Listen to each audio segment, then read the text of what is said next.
Bingo is often seen as simple, harmless, even quaint, but behind the colorful cards and shouted calls lies a history that stretches across centuries and continents. Long before bingo halls, electronic terminals, and casino jackpots, the core idea of bingo already existed: a randomized draw of symbols, collective anticipation, and the thrill of being the first to complete a winning pattern. Bingo's story is not just about gambling, it's about community, psychology, and how chance-based games adapt to the cultures that adopt them. The earliest ancestor of bingo can be traced back to 16th century Italy. A lottery-style game known as Il Gioco del Lotto d'Italia became popular as a form of public gambling, where numbers were drawn at random and players marked them on cards. This wasn't entertainment in the modern sense, it was a civic event tied closely to public life and government-run lotteries.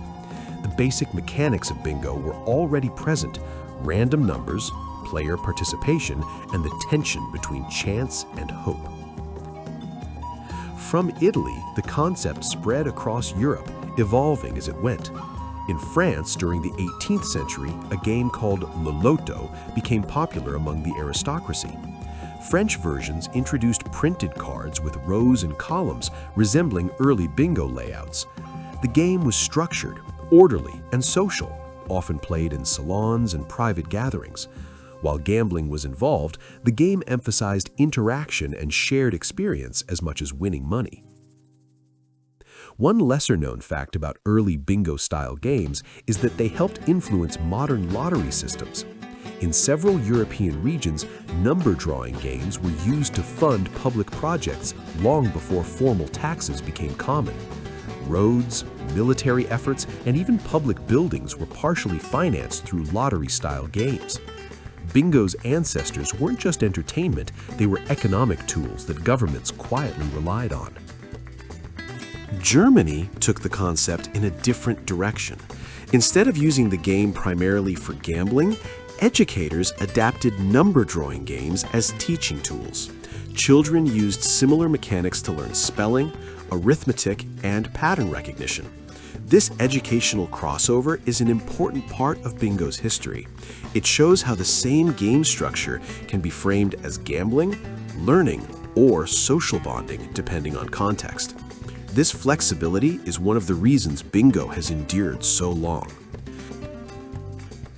The physical design of bingo cards also evolved alongside printing technology. Early cards were handmade, expensive, and reused repeatedly. As mass printing became cheaper in the 19th and 20th centuries, disposable cards became the norm, allowing operators to sell large quantities at low cost.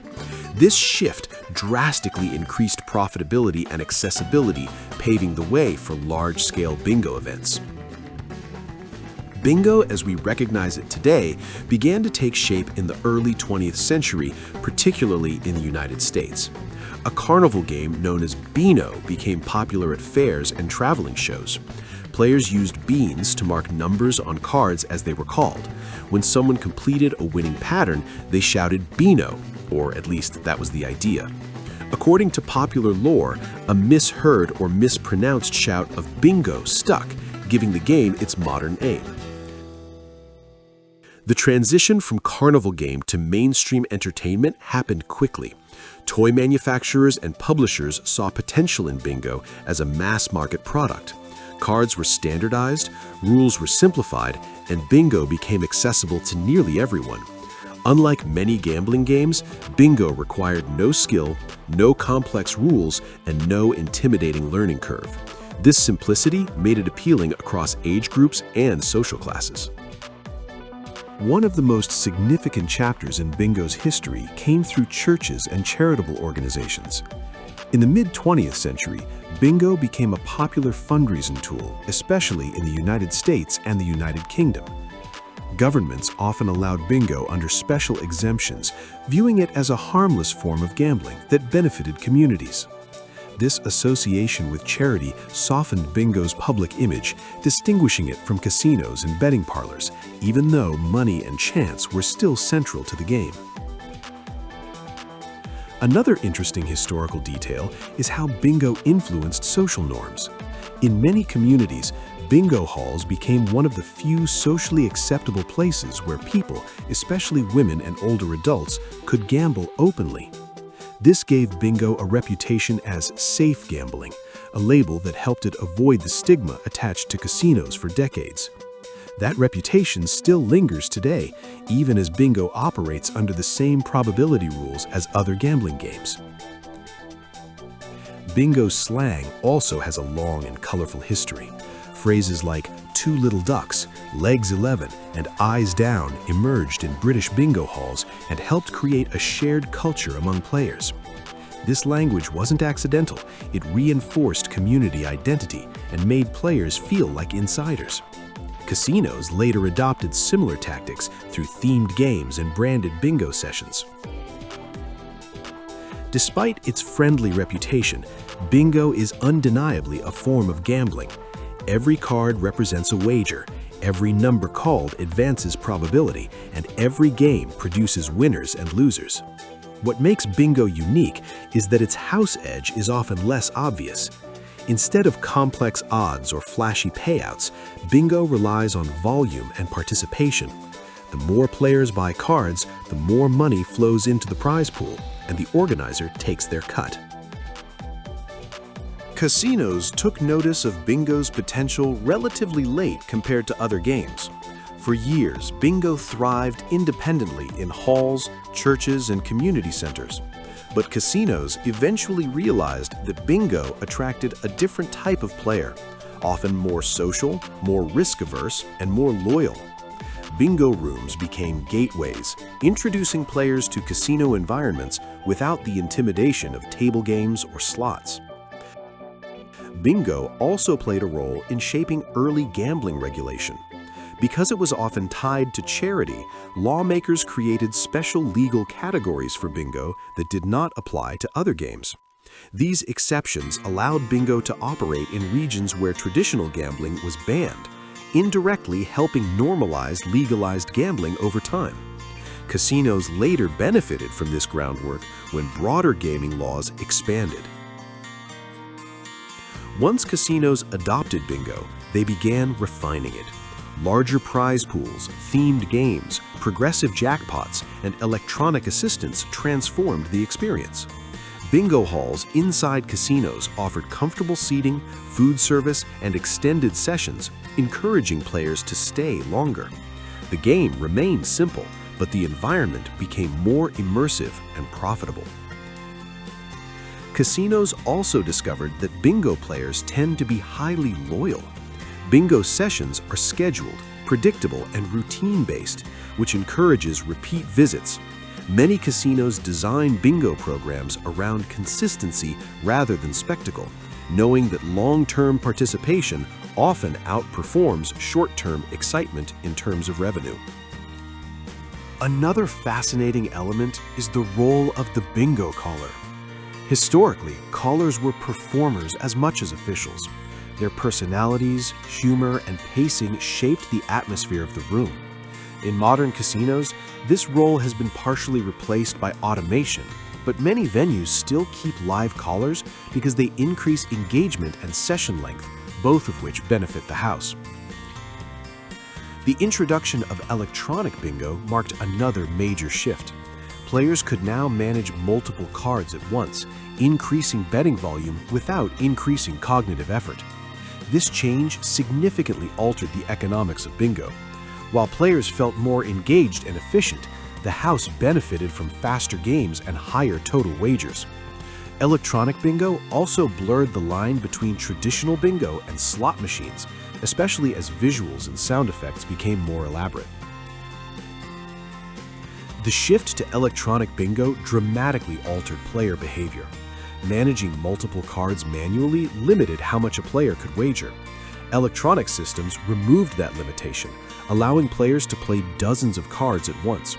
While marketed as convenience, this change increased betting volume and reduced downtime, making bingo more profitable without changing the core rules. Another overlooked fact is how bingo influenced slot machine design. The idea of pattern completion, anticipation with each reveal, and shared excitement appears frequently in modern slots. While slots are solitary games, many of their mechanics borrow from bingo's emotional pacing and reward structure. Online bingo further expanded the game's reach. Digital platforms removed geographical limitations, allowing players to join games at any time. Online bingo rooms introduced chat features, avatars, and community incentives, recreating the social aspect digitally. Casinos embraced this model because it scaled easily, required minimal staffing, and encouraged repeat play through promotions and bonuses. Online bingo introduced another subtle transformation: anonymity. Traditional bingo thrived on social pressure and shared excitement, while online bingo relies on personal engagement loops, bonuses, and scheduled events. This change reflects a broader trend in gambling, moving from communal spaces to individualized experiences while preserving the illusion of connection. Modern casino bingo exists in many forms, from traditional paper card sessions to fully automated electronic games. Some casinos integrate bingo into slot-style machines, while others maintain dedicated bingo rooms with live callers. Regardless of format, the underlying mechanics remain unchanged: random number generation, shared anticipation, and the emotional payoff of completion. Psychologically, bingo is powerful because it combines individual hope with collective experience. Players don't feel alone in their losses or wins.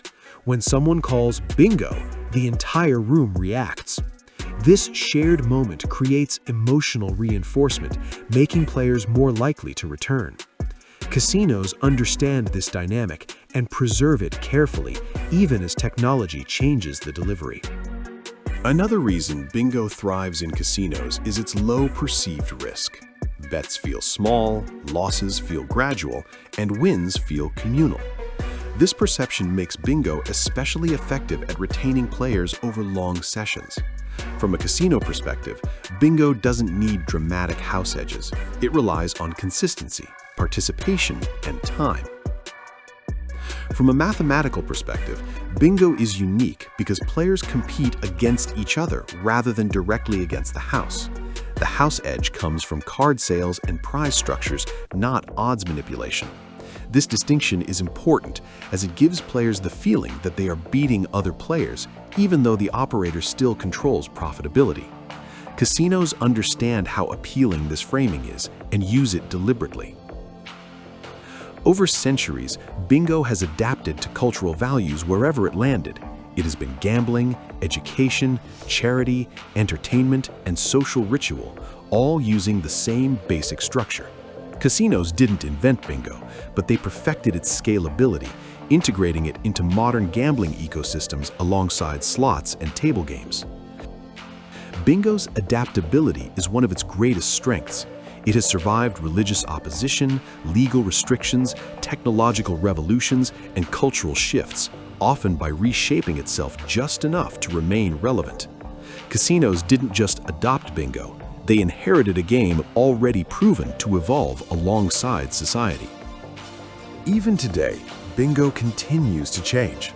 Hybrid games blend bingo mechanics with slot visuals, while live-streamed bingo events recreate hall-style experiences online. These modern forms show that bingo's story isn't finished. It's still responding to how people want to play, socialize, and gamble. Today, bingo stands as a reminder that gambling doesn't always look like high-stakes risk or complex strategy. Sometimes it looks like laughter in a hall, numbers called aloud, and a room full of people hoping for the same thing at the same time. Its longevity proves that games don't survive on math alone. They survive because they meet human needs. In the end, the history of bingo is the history of how simple ideas endure. A handful of numbers, a card, and a shared moment of chance have traveled from Italian lotteries to global casinos without losing their appeal. Understanding that journey helps players see bingo not just as a game, but as a carefully evolved system, one that feels friendly, social, and familiar, while still operating firmly within the world of gambling. And that wraps up today's video. If you found this video helpful, make sure to hit that like button. It really helps the channel out and tells YouTube this is content worth sharing. Don't forget to subscribe and turn on notifications so you never miss another strategy breakdown, game walkthrough, or insider tip. We've got tons of guides coming your way, and you'll want to be here when they drop. And hey, tell me in the comments what you want to see next. Whether it's roulette strategies, blackjack tips, slot myths, virtual casino breakdowns, whatever you're curious about, let me know. Your ideas shape what we create. Before you go, if you're serious about leveling up your casino knowledge, you have to check out the Ultimate Casino Guide. I put everything I've learned into one massive, easy-to-read resource designed to make you a smarter, more confident, more prepared player. If you've ever wondered which games actually give you the best odds, how do pros manage their bankroll so they don't blow it all in an hour, what tricks casinos use, both physical and digital, to influence your decisions, how to avoid the biggest money traps beginners fall into, then the Ultimate Casino Guide will change the way you play forever. It covers psychology, probability, strategy charts, real-world case studies, VR and online casino risks, loyalty program hacks, literally everything you need to walk into any casino and know exactly what you're doing. The link is right here on the end card. Click it and start transforming the way you play. Thanks for watching. Stay sharp, play smart, and I'll see you in the next video.